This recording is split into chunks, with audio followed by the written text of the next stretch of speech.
Gloria a Dios. Qué gusto estar nuevamente aquí en el Valle de Guadalupe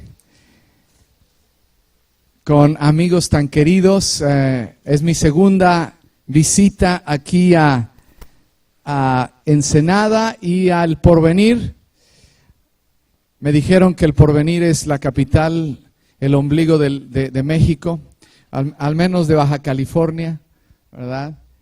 Y verdaderamente estoy muy contento. Me acompañan, como ya escucharon a Marcos, me acompaña en esta ocasión mi esposa Claudia. Y bueno, para nosotros siempre es un privilegio, es un gozo compartir la palabra de Dios. ¿Cuántos aman la palabra del Señor? Ustedes como líderes saben que es la palabra la que transformó nuestra vida, el Espíritu, la palabra obrando juntos, haciendo un milagro interior en cada uno.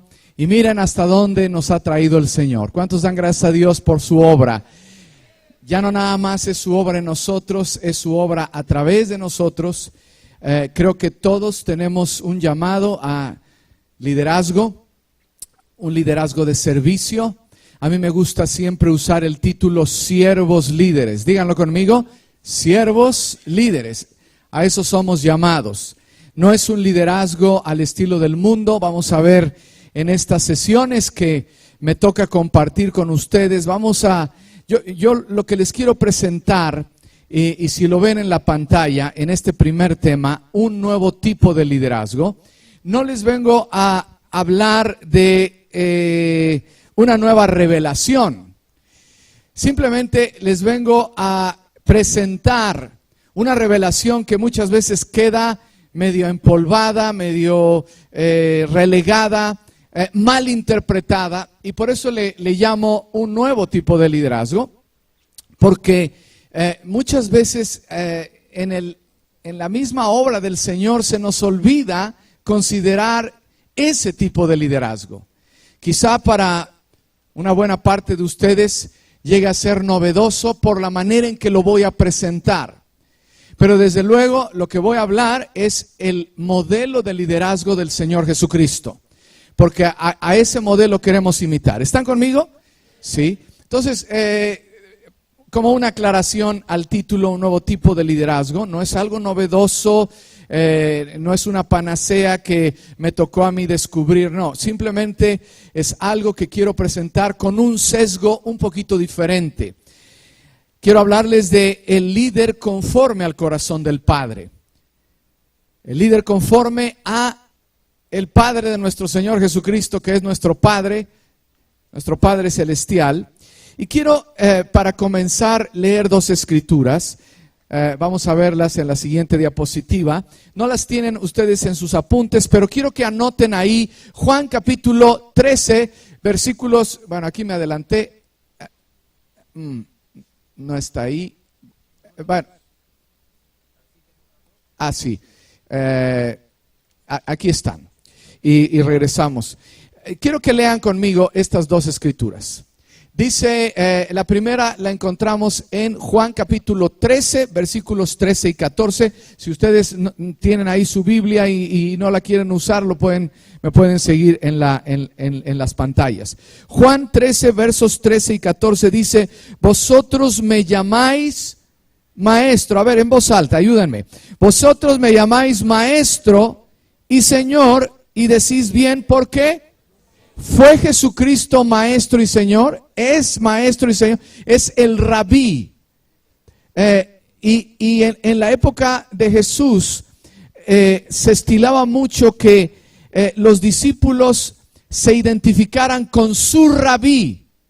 Y el rabí de estos primeros seguidores del Señor, el rabí de los primeros discípulos de Jesucristo, pues fue el Señor Jesucristo o el Jesús de Nazaret de aquel entonces. Y Jesús les dice, yo soy su líder. Es una manera de aclararles a ellos, ustedes me llaman rabí y lo soy.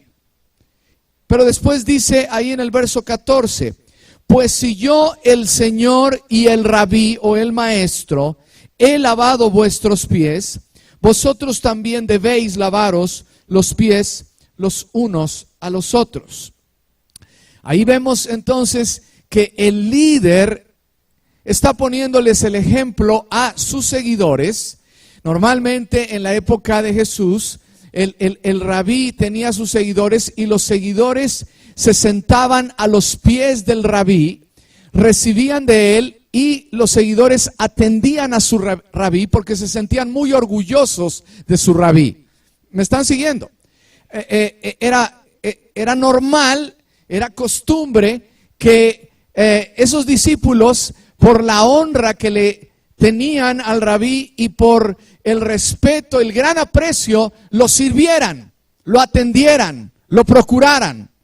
Pero aquí el rabí les está poniendo un ejemplo diferente. Yo soy el rabí, no se equivoquen, me llaman rabí y lo soy. Pero si yo, el rabí, estoy sirviéndoles a ustedes, espero que hagan lo mismo unos con los otros. Y luego dice, el siguiente versículo está en el capítulo 14 y versículo 9. Léanlo conmigo, por favor. San Juan, capítulo 14, verso 9. Jesús le dijo: tanto tiempo hace que estoy con vosotros y no me has conocido, Felipe. El que me ha visto a mí, fuerte, el que me ha visto a mí, ha visto al Padre. ¿Cómo pues dices tú, muéstranos al Padre? Vamos a hacer una oración. Padre, en el nombre de Jesús, una vez más, Señor, hemos venido no a pasar un buen rato. Es cierto, vamos a tener buena convivencia, plática unos con los otros. Qué hermoso es habitar los hermanos juntos en armonía. Pero, Señor, venimos a recibir de ti. Y yo te pido, Señor, que unjas mi mente, me ayudes a compartir la enseñanza con claridad y nos unjas a todos para que lo que vamos a recibir en esta tarde no sea tan solo información, que sea tu revelación. En el nombre de Jesús, y todos dijimos, amén. Vean aquí, y lo tienen en sus manuales, ustedes recibieron unos folders con estos apuntes, me pueden seguir en los apuntes. Yo soy maestro de la palabra, por cierto, para los que no me conocen, tengo ya algunos años de visitar esta zona. Conozco al hermano don Fermín García en Tijuana. Muchos de ustedes saben que es uno de los generales que Dios ha usado en esta zona. ¿Cuántos conocen de don Fermín García? A ver, quisiera ver sus manos. Una buena parte de ustedes. Tengo 33 años de servir a Dios de tiempo completo y tengo 36 años de conocerle. He estado en el liderazgo de la iglesia por muchos años. Me tocó ser uno de los fundadores de nuestra congregación inicial en la ciudad de Puebla, allá en el sur. Yo siempre digo que soy de Puebla, pero Dios ya me perdonó. Puebla tiene una reputación muy especial de ser una ciudad muy religiosa. Dios empezó hace poco más de 30 años una labor muy especial entre la clase media, la clase profesionista de Puebla. Y me tocó estar al principio de los orígenes de esa congregación y estuve sirviendo en el pastorado y en el área de alabanza y adoración por más de 18 años. Ahí es a donde conocí a mi querido amigo Chuy y su esposa Fernanda. Llegaron ellos, en ese entonces ustedes vivían ¿dónde? En La Paz o en Cabo San Lucas. Ellos llegaron a nuestro instituto bíblico. Me tocó estar dirigiendo como director académico el instituto. Así es que he estado en el liderazgo y en la enseñanza ya por todos estos años. Y uno de mis mentores en la enseñanza, John Maxwell. ¿Cuántos han oído de John Maxwell? Es uno de los eruditos en el liderazgo. John Maxwell dice que el liderazgo es 50% innato, pero también es 50% desarrollado. Es cierto, no todos son buenos líderes. ¿Por qué? Porque el liderazgo se nace con algo para dirigir. ¿Cuántos de ustedes cuando eran niños en la primaria reconocían al líder de la pandilla? Por ejemplo, ¿verdad? Hay algunos que fueron ya líderes desde niños. Tuvieron esa inclinación, esa habilidad innata. Sin embargo, no todo el liderazgo tiene que venir como una habilidad con la que uno nace. el liderazgo también es desarrollado. Maxwell también dice que los grandes líderes pueden cambiar estilos de liderazgo, mas no los principios. ¿Mas no los qué? Un principio universal de liderazgo, escúchenme, y este principio no nada más se aplica a la iglesia, es un principio que se aplica a toda estructura humana en la que hay una necesidad de organizar gente y movilizar gente. En toda estructura organizacional humana, sea en la empresa económica, sea en la política, sea en el gobierno, sea en la educación, esos principios de liderazgo son universales. Lo que pasa es que nosotros en México, sobre todo, tenemos por el lado gubernamental y también por el lado de la estructura eclesiástica religiosa tradicional, una idea de que el liderazgo es para aquellos que puedan aprovecharse de su canonjía, de su posición de líder, para que otros los sirvan. Pero eso no es un principio ni bíblico, ni es un principio que se aplique correctamente a las otras esferas de la sociedad. A ver si no los he perdido. Hoy en día yo tengo amigos empresarios, amigos que dirigen universidades o dirigen empresas grandes aquí en México y algunos en Estados Unidos. Y ellos me han dicho que para que sus organizaciones realmente puedan seguir funcionando correctamente y tener contentos y satisfechos a sus empleados, deben de servir el principio de liderazgo de servicio. ¿De qué? De servicio. En Estados Unidos, mi familia y yo tenemos ya unos 12 años de vivir en los Estados Unidos. En los Estados Unidos, esto es muy común. Marcos no me dejará mentir. Tú vas a una organización, a una empresa o a una tienda departamental y hay un servicio al cliente. ¿Servicio a qué? Y en los Estados Unidos tienen un lema. ¿Saben cuál es el lema? El cliente siempre tiene la razón. Díganlo conmigo. ¿Por qué les estoy hablando de esto? Porque esos principios que naciones desarrolladas como los Estados Unidos, como Suiza y otras naciones del norte de Europa aprendieron de la misma palabra de Dios. ¿Qué quiero decir con esto? Que son organizaciones que saben que mientras mejor sirvan a los clientes, a la larga van a cosechar mejores rendimientos aún en lo económico. Algunos me están viendo con unos ojos de qué está hablando este hombre. No vinimos a recibir algo bíblico, claro que sí. Pero los principios universales, ¿cuántos creen que los principios de la palabra de Dios se aplican a todos los ámbitos de la vida? ¿Cuántos lo creen? Los estilos pueden variar, los principios son los mismos y son universales de acuerdo a la palabra. Número 3, los líderes que perduran determinan su liderazgo al observar y evaluar a su gente y sus necesidades. Piénsenlo tantito, léanlo otra vez conmigo. Los líderes que perduran, ¿qué? Determinan su liderazgo al observar y evaluar a su gente y a sus necesidades. Escuchen lo que voy a decir. A mí me ha tocado verlo a través de ya más de 3 décadas. Hay grupos cristianos hoy en día, y muchos de ustedes están ya pastoreando, algunos están apoyando a sus pastores, y quizá también lo han visto.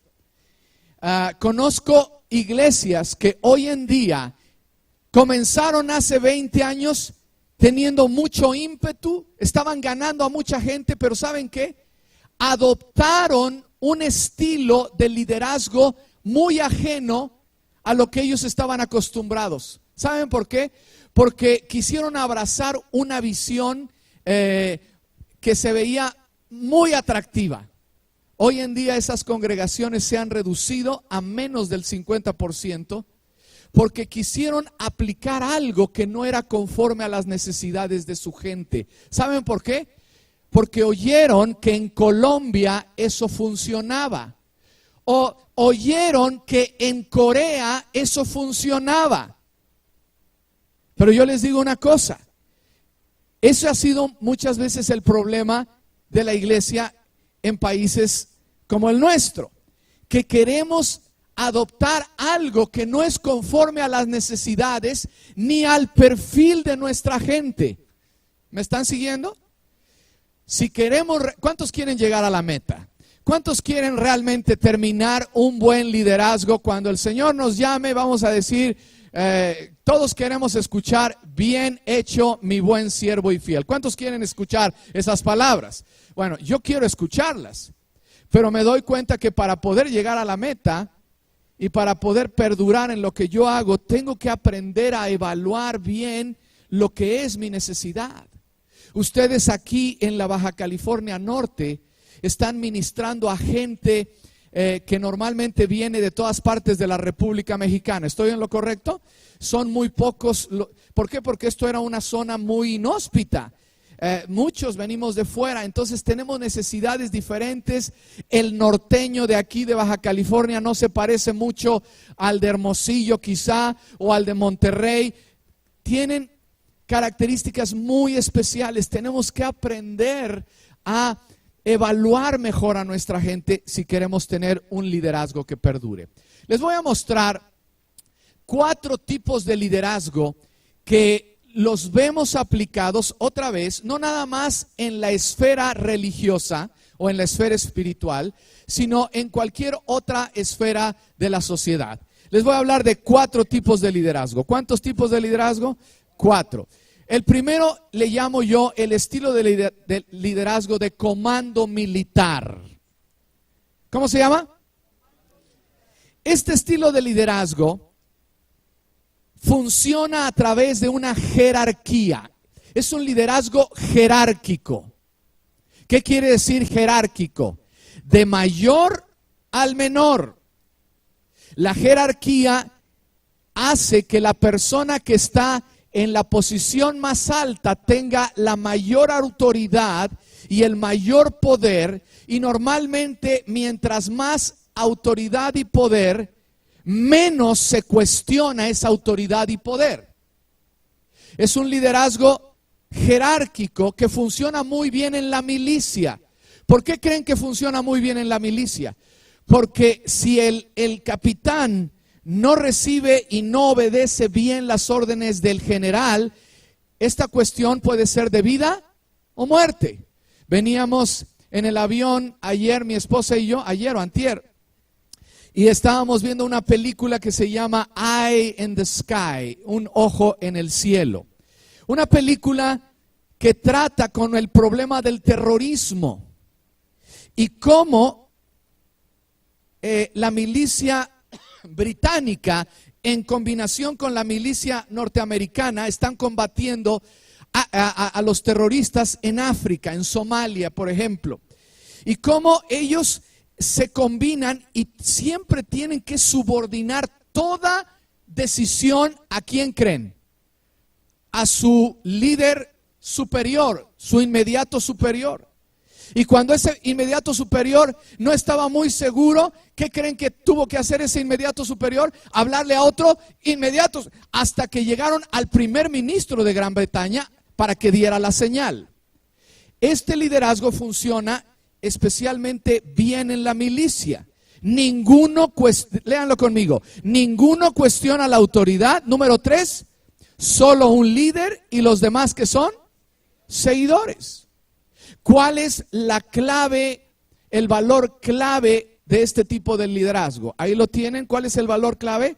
La lealtad. Tú tienes que ser leal hasta la muerte, porque esto en organizaciones militares especialmente es de vida o muerte. Así tiene que funcionar. Pero antes de pasar al siguiente, ¿ustedes creen que esto deba de ser aplicado exactamente igual en otro tipo de estructuras de organización humana? No, mi general. Así es. Porque a veces lo que vemos es que hemos adoptado en algunos casos un estilo, una inercia de estilo militar que creemos que se aplica bien a la iglesia, y lo que sucede es que ya nada más hay un líder y todos los demás se convierten en seguidores. Y hay de aquel que tenga una idea diferente y que quiera decirle al líder cómo hacer las cosas de una manera mejor. ¿Por qué? Porque eso va a ser un atentado a la autoridad jerárquica del líder. Y lo que sucede es que en la iglesia, cuando esto lo aplicamos al pie de la letra, el asunto está en que los seguidores se vuelven como soldados rasos. ¿Me hago entender? Como niños que solamente van a decir sí, sí y sí. Porque si llegan a decir no, ¿qué es lo que va a suceder? ¿Está en contra de qué? De la autoridad. Este ya no está siendo tan leal. Y eso crea problemas. Bueno, los dejo ahí pensando. Vamos al siguiente. El siguiente tipo de liderazgo es el de gerente ejecutivo. ¿Cómo se llama? Esto es un estilo que a mí me tocó practicar muchos años en mi liderazgo en la congregación. ¿Por qué? Porque yo vengo del mundo profesional. Yo estudié la carrera de arquitectura, trabajé como arquitecto algunos años. Esto ocurrió en México desde hace 3 décadas. El Señor empezó a ganar gente del mundo profesional. Quizá algunos de ustedes así fueron ganados para Cristo. Así me tocó a mí. Y yo trabajaba en una empresa y yo aprendí a dirigir en base a este estilo. ¿Cómo es este estilo? Es un modelo del mundo de los negocios que comunica la visión para que otros sigan. Y en muchas de nuestras congregaciones adoptamos este estilo. Yo recuerdo cuántas veces escuché mensajes acerca de cuál es la visión de la iglesia. ¿Cuál es la qué? La visión de la iglesia. Es muy importante seguir la visión. Número 2, la visión es tan importante como la posición. ¿Quieres tú crecer en la línea de progreso del liderazgo? Mientras más abraces la visión del grupo, de la congregación, más mejor posición, más arrastre vas a tener en tu liderazgo. Entonces, ¿cuál es el valor clave en este tipo de liderazgo? ¿La qué? La productividad, claro, porque en el mundo de los negocios, si tú no estás produciendo, si tú no rindes resultados, ¿qué es lo que va a suceder? Oye, vas a perder tu chamba, porque en la empresa, si el negocio no funciona, se cierra. La gente no va a perder, no va a invertir para perder. Yo veo aquí a todo alrededor del Valle de Guadalupe empresas que han invertido millones de pesos. ¿No es así? ¿Ustedes creen que toda esta inversión de los viñedos y todo lo que hacen es nada más porque les gusta el vino? ¿O es nada más porque está muy bonito tener el hotel boutique? No, todo lo hacen porque en el mundo de los negocios, ¿cuál es la clave? La productividad. Ahora, esto cuando lo aplicamos a la iglesia, ¿qué es lo que ocurre? Que cuando vemos que algún discípulo no está dando fruto o no está produciendo lo que debe de producir, muchas veces lo tratamos en base a este modelo y podemos llegar a cometer el grave error de hacerlo a un lado simplemente porque estuvimos más centrados en la productividad, en el trabajo, que en las relaciones. Pero yo estoy aquí para decirles, y aunque lo descubrí un poquito tarde, yo creo firmemente que el reino de Dios no es un reino nada más de frutos y de productividad. El reino de Dios es un reino de relaciones. ¿Es un reino de qué? De relaciones. Y si nosotros vamos a perder las relaciones por ponerle más prioridad al trabajo y a la productividad, estamos cometiendo un error. Tercer tipo de liderazgo, el liderazgo innovador. ¿El liderazgo qué? El modelo de liderazgo innovador es un modelo pionero. Es el modelo emprendedor con iniciativa propia. La prioridad en este modelo es ser precursor, es ser una persona que lo que otros no habían hecho, esa persona sí se aventó a hacerlo. Estoy viendo a algunos de ustedes y yo creo con todo mi corazón que Dios ha puesto ideas innovadoras en algunos de ustedes, pero quizá han tenido un poquito de temor en implementarlas o no saben si realmente viene de Dios o no viene de Dios. ¿Cuántos creen que Dios es creativo? Él es el innovador, Él es el creativo de creativos. Y este modelo ha funcionado en las últimas décadas muy bien en algunas partes del mundo. Yo creo que Dios le dio esta indicación a un Marcos Schultz, porque él, antes de venir, por lo poco que hemos platicado, él empezó a hacer en el pueblo del Porvenir, en esta ciudad, algo que nadie antes había hecho. ¿Me equivoco o no me equivoco? Algo que nadie había hecho. Interesarse por jóvenes y ponerles un lugar en donde pudieran tener una actividad lúdica, una actividad de recreo, recreativa, en donde pudieran empezarse a interesar en las cosas del Señor. ¿Me están siguiendo? Dios quiere que este modelo lo aprendamos a aplicar mejor. Antes de venir, Marcos, te lo voy a mandar, porque recibo información de algunos líderes que respeto mucho allá en los Estados Unidos. Uno de ellos se llama Rick Warren, y él nos manda a los pastores que estamos inscritos a su red artículos interesantes. Este artículo que me llegó se llama 6 maneras de mantener una cultura de innovación en tu congregación. Y en español hasta rima. 6 maneras de mantener una cultura de innovación en tu congregación. Y él ponía algunos puntos tan interesantes, no es el tema porque tengo que centrarme y apegarme al tiempo, pero ¿a qué voy con todo esto? Que Dios desea que nosotros aprendamos a recibir las ideas que Él nos da para implementarlas, aunque alguien más no lo haya hecho. Si viene del Señor, ¿cuántos creen que puede dar resultado? ¿Sí? Aquí el valor clave de congregaciones o de gente que sigue este tipo de liderazgo es la innovación. Ahora, no innovamos nada más para parecer muy cool, ¿verdad? O para ser muy atractivos. No, queremos recibir ideas del cielo porque queremos ganar a mayor número de gente. ¿Cuántos quieren ganar mayor número de gente para sus congregaciones? Pero yo les hago la pregunta, ¿por qué no hemos podido ganar más de los que podríamos ganar? Yo lo aprendí de un amigo que me lo dijo de esta manera. ¿Sabes por qué, Roberto? Porque muchas veces no queremos probar un nuevo anzuelo. ¿Un nuevo qué? ¿A qué nos llamó el Señor Jesucristo a ser? ¿Pescadores de qué? De hombres. Pero si ustedes le preguntan a la gente que es muy aficionada de la pesca, allá en Estados Unidos yo tengo a varios amigos que a mí la pesca me aburre. Yo necesito un deporte de competencia. Pero eso de estar esperando a que muerda el pez.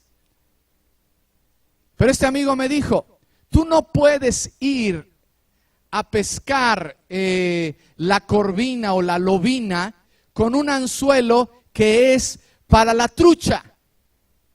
¿Me hago entender? Entonces, si nosotros realmente queremos tener un resultado diferente, simplemente tenemos que aprender del modelo de innovación. Hay un anzuelo que no hemos probado. A ver, dile a tu vecino, hay un anzuelo que no has probado. Los tengo que mantener despiertos, ¿ok? Hay algo que no hemos probado, pero algunos me dicen, no, pero yo ya pasé de los 50. Bueno, yo me identifico contigo. A mí me dijeron que por aquí cumple 50 y se acabó la garantía. Sí, ya, estás en otro. Y Chuy me dice, no, espérate a que llegues a los 60. El modelo de liderazgo innovador, un liderazgo que prueba lo que otros no han probado, no nada más por ser novedoso, no, sino por, el apóstol Pablo lo dijo de esta manera, pónganme atención, me he hecho de todo a todos para que de todas maneras gane a algunos. ¿Me escucharon? A los judíos como si yo fuera judío, a los que están bajo la ley como si yo estuviera bajo la ley, aunque yo no estoy bajo la ley, solamente estoy bajo la ley de Cristo. Al griego como si fuera griego. Me he hecho de todo a todos para de todas maneras ganar así a algunos. Primera de Corintios capítulo 9, el versículo no me acuerdo, pero ahí está, lo pueden encontrar. El último tipo de liderazgo, que es el que quiero enfatizar en el resto de esta enseñanza y en la que viene después, es el estilo que yo llamo el estilo de ¿qué? De padre mentor. El estilo de liderazgo de un padre mentor. Miren lo que yo aprendo de este estilo de liderazgo viendo el modelo de Jesús. Número 1, léanlo conmigo. Desarrolla a la gente y no solo los programas o actividades. ¿Se entiende eso? ¿Cuántas veces en nuestra... Miren, yo vengo de una congregación en donde llegamos a tener, Chuy, ¿cuántos congresos teníamos al año? 10 congresos. 10 congresos anuales y de nivel nacional. Y era buen resultado, había bendición, claro que sí, pero caímos en una inercia de programitis, de activismo. Y mis hermanos, no quiero ofender a nadie, pero el activismo puede ser una adicción que nos hace perder lo más importante. Y lo más importante, número 1, es nuestra relación con el Señor. Y el que podamos seguir desarrollando a otros. Yo he estado aprendiendo esto y le pido al Señor que me dé la gracia de seguirlo aplicando desde mi hogar con mis hijos, porque a mí me ha costado mucho trabajo. Porque mi inclinación normal, natural, ha sido seguir alguno de los otros modelos o varios de los otros modelos. Yo les hablo con toda franqueza, es un modelo en donde yo sigo siendo el aprendiz número 1.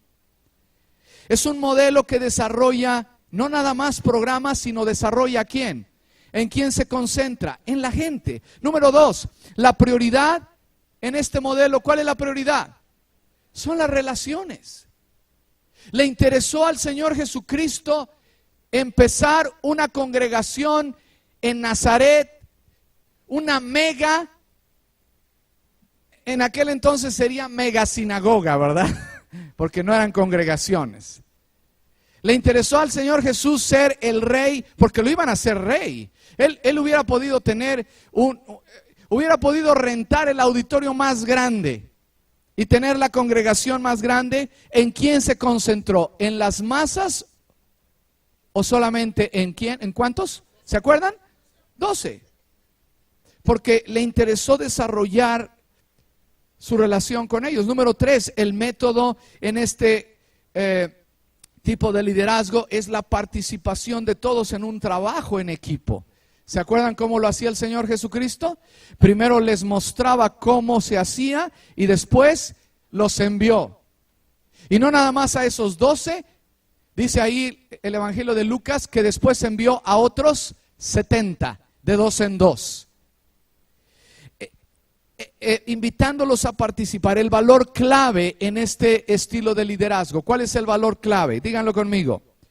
Conexión y crecimiento, pero crecimiento espiritual, formación espiritual. Miren, ¿por qué nos llaman a países como México países subdesarrollados? Piénsenlo. ¿Por qué creen que los países desarrollados nos llaman a nosotros países subdesarrollados. A ver, quiero ver la participación, no se me amontonen. Pero atrasados, ¿por qué?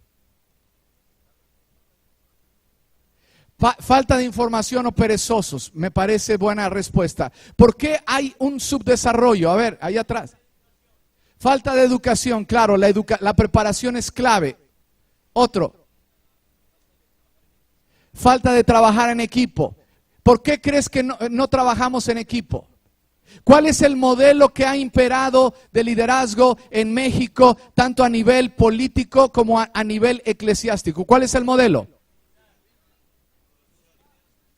Los dos primeros que mencionamos, especialmente el modelo de liderazgo militar. ¿Cuántos se acuerdan del presidente ese que tenía sus súbditos?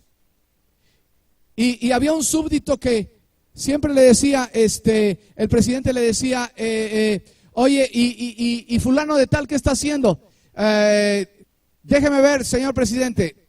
Y le decía el presidente, y esto, lo que usted diga, ¿y a dónde vamos a comer? A donde usted diga, señor presidente. ¿Y cómo le vamos? Como usted diga, señor presidente. Oye, ¿y qué horas son? Las que usted diga, señor presidente. Caemos en un servilismo porque nada más hemos mirado a ese. Y entonces, déjenme decirles esto.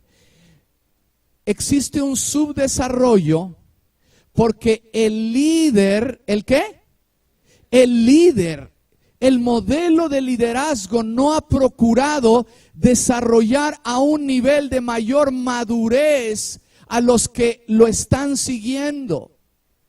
¿Cuántas veces en la prepa o en la escuela yo oí decir que al gobierno le convenía mantener a la población inculta, sin educación?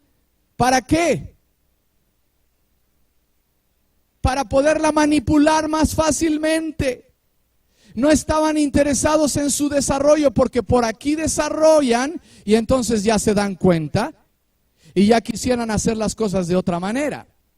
Pero el líder que se aprovecha de su función de liderazgo con motivos egoístas, lo que provoca es un subdesarrollo. ¿Y cuánto subdesarrollo ha habido en Latinoamérica? Por siglos. Es impresionante. Ahora, no me vean con esos ojos, por favor. Me están viendo con la culpa la tiene el gobierno. No. ¿Saben qué? Esa inercia se ha metido a la iglesia. Se mete a nuestras congregaciones. Y muchas veces nosotros sentimos que fulano que tiene estas ideas o que es o este otro está atentando a nuestro liderazgo o a nuestra autoridad, cuando en realidad no está sucediendo eso. Simplemente nos están pidiendo ser ¿qué? Desarrollados, ser educados, ser preparados, ser equipados. ¿Me están siguiendo? Yo creo que muchas veces esa es la razón. Miren lo que yo encuentro no solamente en el Señor Jesucristo, sino en el modelo de sus primeros seguidores, el apóstol Pablo, el apóstol a los gentiles. Para mí, en el Nuevo Testamento no hay un modelo o no hay un ejemplo, quiero decir, más idóneo del modelo de padre mentor que el apóstol Pablo. Primera de Corintios 4, 15 al 16 dice así: porque aunque tengáis, léanlo conmigo, porque aunque tengáis 10,000 años en Cristo, no tendréis muchos padres. Pues en Cristo Jesús yo os engendré por medio del Evangelio. Por tanto os ruego que ¿qué? A mí me enseñaron de niño este lema. Mis padres me decían: mijito, usted ver, oír y callar. ¿A cuánto les tocó? Mijito, ¿usted qué? Ver, oír. ¿Qué quiere decir eso? Yo puedo fumar como líder, yo puedo tomar, yo como tu papá puedo hacer esto, pero ¿usted qué? No. ¿Cuál era el lema? ¿Cuál era el lema? Ay, muchas veces eso está ocurriendo en la iglesia. No enseñamos a la gente. ¿Cómo enseñaba Pablo a la gente? Con el ejemplo. ¿Con qué? Os ruego que ¿qué? Porque los padres enseñamos más con lo que hacemos que con lo que decimos. Características de un padre mentor. Véanlo ahí. El papel del padre es apreciado. Perdón, características de un padre mentor. El padre pone alta prioridad en las relaciones. Un verdadero papá, ¿qué es lo que le gusta al papá? Tener una relación con sus hijos, con sus seguidores cercana. Número 2, el padre es emocionalmente seguro. Por favor, subrayen eso. ¿Cómo es el padre? ¿Emocionalmente qué? Pero muchas veces lo que ocurre en las estructuras de organización, sea por el lado religioso o por el lado secular. Yo tenía, cuando trabajaba en la constructora, tenía un carpintero que era muy celoso de lo que él hacía. Y el carpintero me decía, no, yo no le puedo enseñar a ese aprendiz, porque capaz que le enseño y me quita la chamba después. O sea, tenía tanto temor, tanta inseguridad de que el otro aprendiera bien el oficio como él lo hacía, que decía, si lo aprende me va a quitar el trabajo. ¿Y cuántas veces sucede lo mismo en ámbitos como el nuestro? Pero el padre no está en competencia con sus seguidores ni con sus hijos. A ver, ¿cuántos son papás? Quiero ver sus manos. ¿Qué es lo que deseamos nosotros los padres? Que nuestros hijos lleguen a ser 30, 60, 100 veces mejores que nosotros. ¿No es así? Y ¿cuál es el orgullo de los padres? El orgullo de los padres es que nuestro techo sea la plataforma de ellos. No los veo muy convencidos. Ese es el deseo de un verdadero padre. Ve a su hijo florecer. Y si realmente tiene el corazón del padre, no se va a sentir inseguro. Todo lo contrario, ¿cómo se va a sentir? Sumamente orgulloso. Entonces, los padres son emocionalmente seguros. Número 3, saben habilitar, saben potenciar a otros. Tengo entendido que ya la Real Academia Española aceptó el término empoderar. Digan conmigo, empoderar. Empoderar ya es correcto usarlo. ¿Qué quiere decir empoderar? Darle poder a alguien, pero dicen algunos, ¿cómo? ¿Le doy poder y me va a hacer fechoría inmedia? No, si lo hemos cultivado, si ha habido un buen desarrollo, si ha habido relación, ¿qué es lo que va a suceder? Lo que va a suceder es que él va a tener un poder, un impulso para hacer cosas que incluso nosotros ni siquiera imaginábamos que íbamos a hacer. ¿Nos trata así el Padre? Hechos 1:8. Pero recibiréis ¿qué? Poder. Él es un Padre seguro que nos concede, nos empodera, nos concede su poder. ¿Para qué? Para que nosotros podamos hacer la obra. Número 4, escucha y pregunta más. ¿Cómo me cuesta trabajo eso? ¿Saben por qué? Porque yo soy maestro. A mí me gusta decirle a la gente cómo hacer las cosas. Pero el padre no nada más le está diciendo al hijo, tú tienes que hacer esto. No, el padre pregunta y ¿qué? Y escucha. Número 5, es menos formal en estructuras. Y número 6, sirve más a otros en vez de ser servido. Se nos está yendo el tiempo.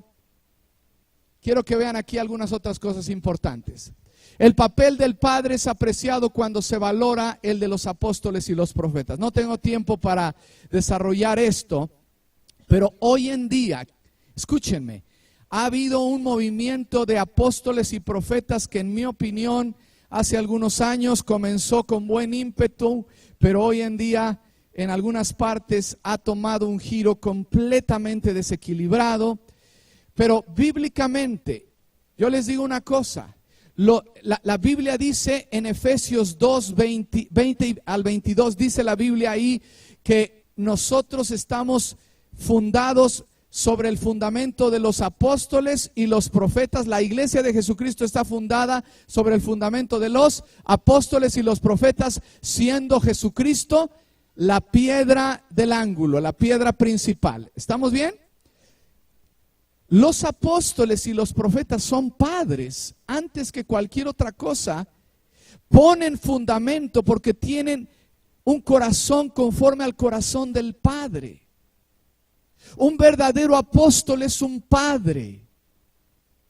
Yo creo con todo mi corazón que, otra vez, viendo esta obra, es una obra que ha reunido a muchos pastores que se funda en la amistad o se funda en algo sumamente político y legal.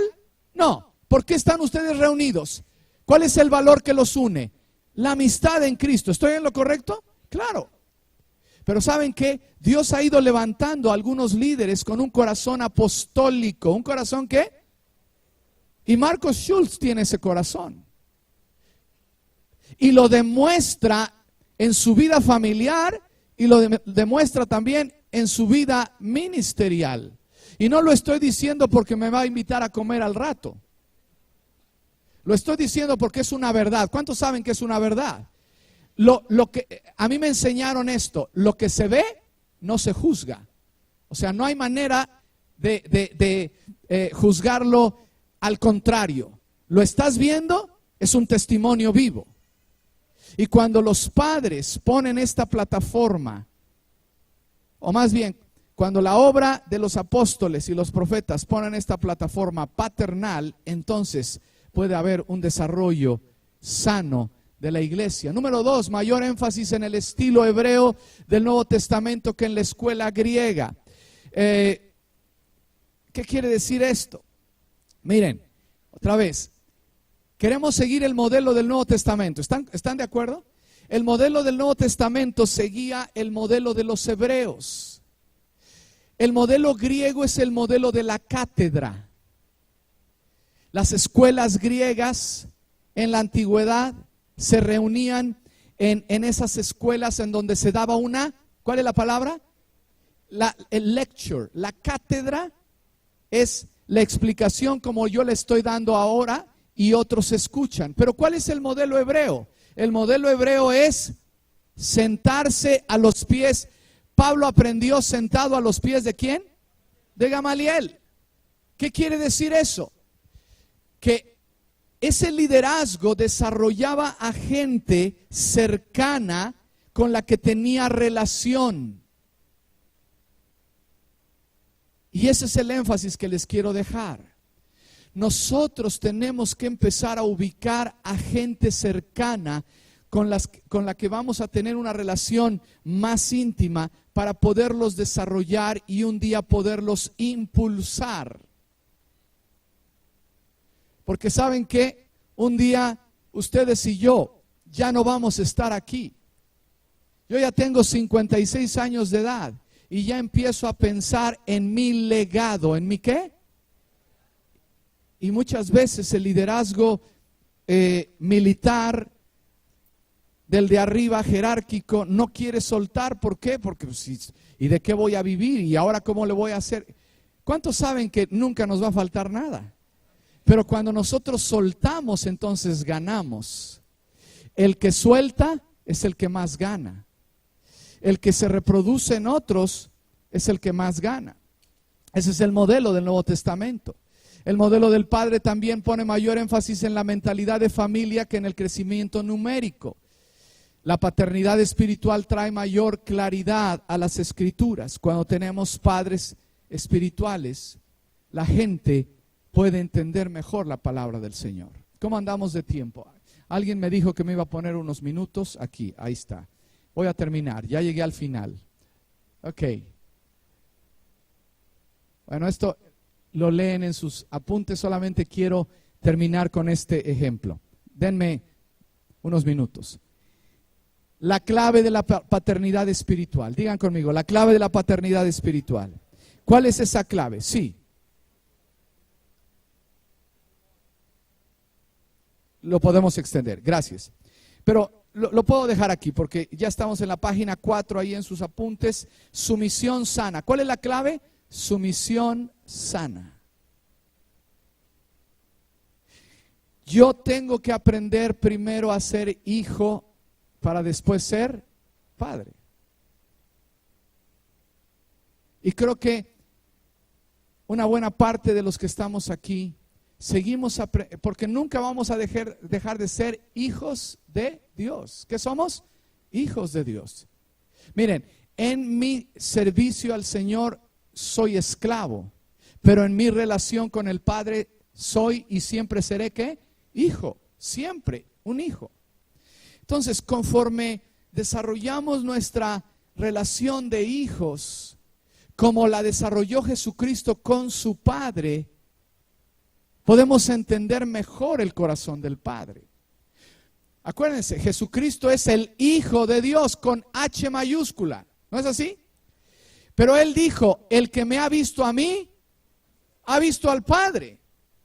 Entonces, cada uno de nosotros tenemos que aprender a sanar esas heridas de liderazgos impositivos, autoritarios, mandones, caudillistas y todo lo demás que quieran ponerle ahí. Tenemos que sanar eso para poder entonces entrar a una sumisión sana a aquellos que estamos viendo que Dios les está hablando de un liderazgo más paternal. Pero antes de entrar a esto es muy importante. En México, Marcos, tú has vivido en México lo suficiente. En México, cuando se habla de padre, a veces se malinterpreta esto del liderazgo paternal. ¿Saben por qué? Porque en México utilizamos el término paternalista. ¿Qué término? Y para nosotros un liderazgo paternalista es sumamente tóxico, es sumamente equivocado. ¿Por qué? Porque el liderazgo paternalista es el que protege. A pesar de que éste esté haciendo las cosas mal, ¿verdad? El líder, el político paternalista, ¿qué es lo que hace? ¿Pero por qué protege? Para provecho de esa persona o de esos a los que ya señaló o de esos a los que ya tienen hueso, ¿verdad? Entonces los protege. Por eso en México usamos mucho el término, no hombre, que te mantenga el gobierno, ¿verdad? Por la idea de que el gobierno es paternalista, le va a dar todo al ciudadano, ¿verdad? Y todo va a venir del gobierno. ¿Cuántos saben que eso es un liderazgo tóxico? No estamos hablando de un modelo paternalista en ese sentido. No, estamos hablando de un modelo de padre, de acuerdo al corazón de nuestro Padre Celestial. Para lo cual, termino con esto, necesitamos aprender de una sumisión sana. Porque dice Mateo 8, 5 al 10, el modelo del soldado, el centurión ese, pero yo soy también hombre bajo autoridad y le digo a este ve y va, y le digo al otro ve y viene, ven y viene. Y les pongo ahí el ejemplo de Hudson Taylor. El ejemplo de Hudson Taylor, yo lo escuché o lo leí hace un tiempo. Se hicieron unas encuestas a muchas organizaciones misioneras en los Estados Unidos hace algunos años y querían saber en esa encuesta por qué ciertas organizaciones misioneras habían tenido más éxito que otras.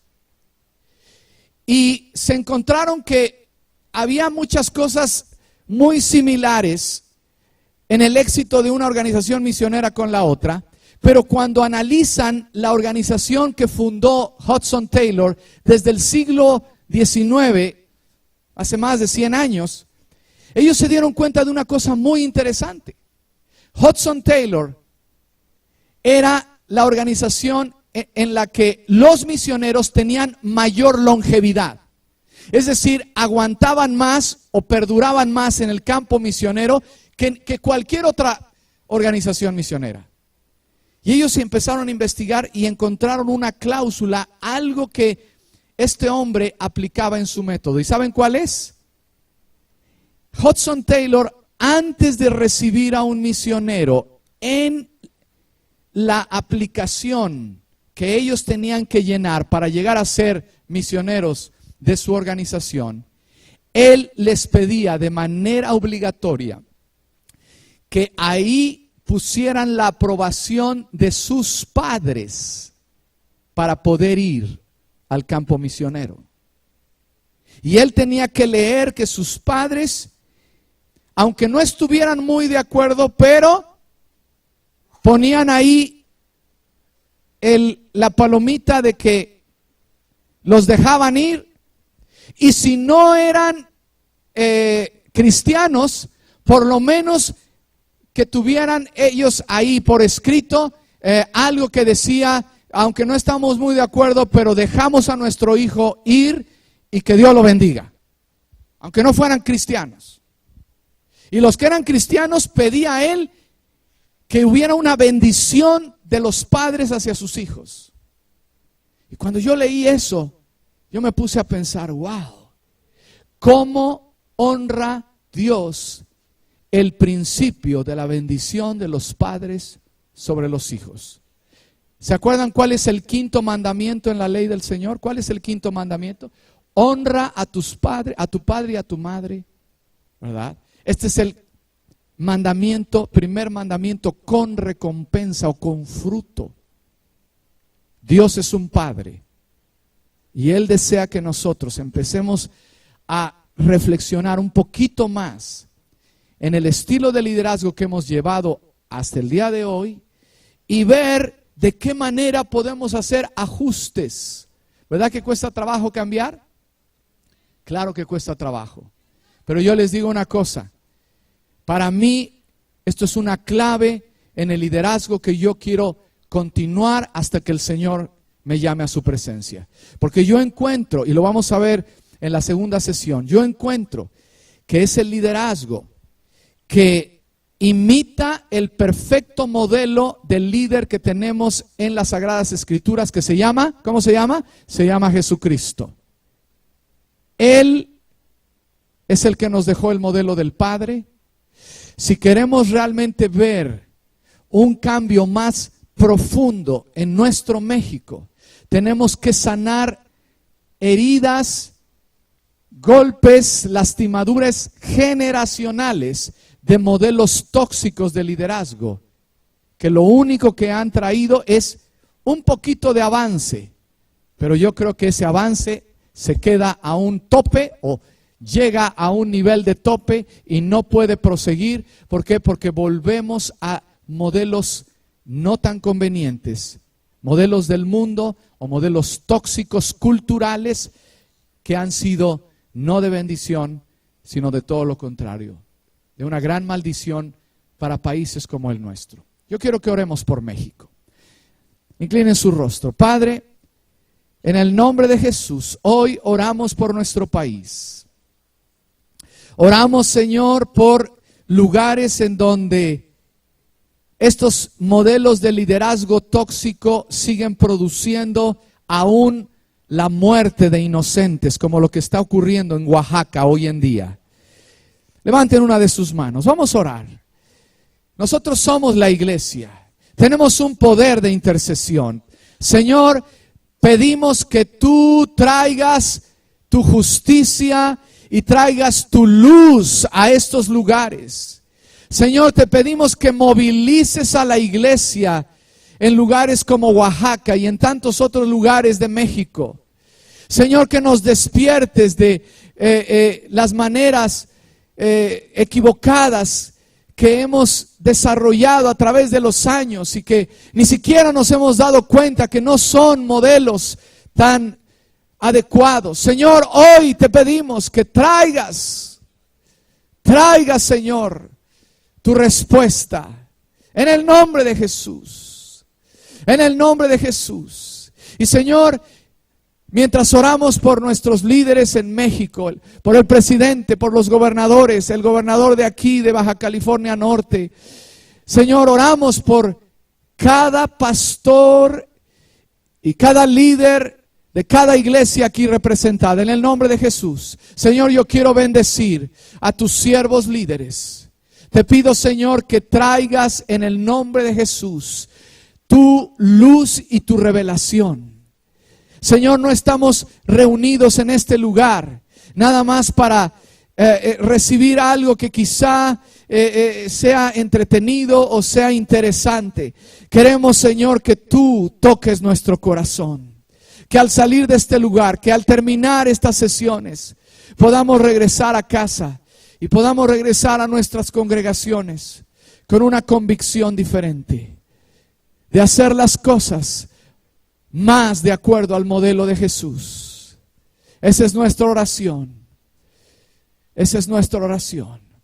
Ore por su iglesia, ore por su rebaño, ahí donde está. En el nombre de Jesús oramos, Señor, por cada discípulo, cada seguidor. Señor, nosotros no somos de ninguna manera los dueños de estas almas. No somos dueños absolutos de nada ni de nadie. Tan solo somos tus administradores. Y oramos, Señor, por las almas que nos has dado, que has traído para que las guiemos, para que estén bajo nuestra administración, en el nombre de Jesús, en el nombre de Jesús, en el nombre de Jesús, en el nombre de Jesús.